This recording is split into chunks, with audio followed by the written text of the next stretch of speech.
Hello, DJ. Right on. Oh, DJ. Cash.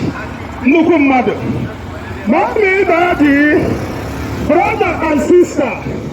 Oziọma Jigbo ka m ji bịa. Abacha. Ihe anyị na-ekiri na ọ bụrụkwa mmanya, ọ bụrụkwa sweet, ọ bụrụkwa chewing gum. Ihe anyị na-ekiri kịta abacha ka ọ bụ Jigbo. Abacha ka copyright package na ihe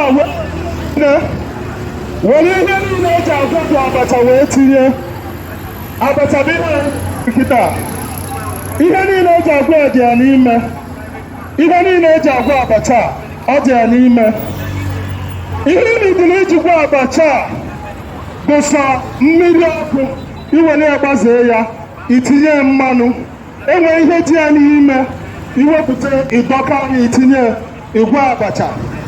Ọ bụrụzi nke daji na igolo abacha mana igoro ose, daji na igolo abacha mana igoro crayfish dị ya n'ime, daji na igolo abacha mana igoro ogiri dị ya n'ime, daji na igolo abacha mana igoro azụ dị ya n'ime, daji na igolo abacha mana igoro ehuru dị ya n'ime.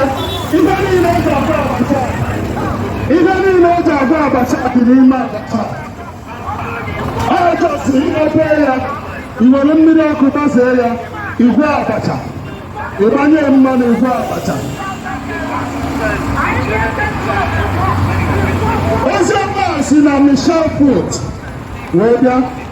Oziọma dị mma. Ọ bụrụkwa abacha na-ebu n'afọ, ọ bụrụkwa abacha abasa n'anwụ ijiji mee ya oke rineje nke oke baa.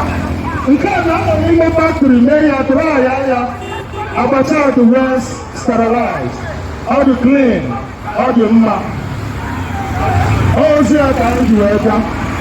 Ọ bụrụ na ị chọrọ ịbụ a test of this wonderful product, join anyị ebe a ka anyị menye gị ka ịta.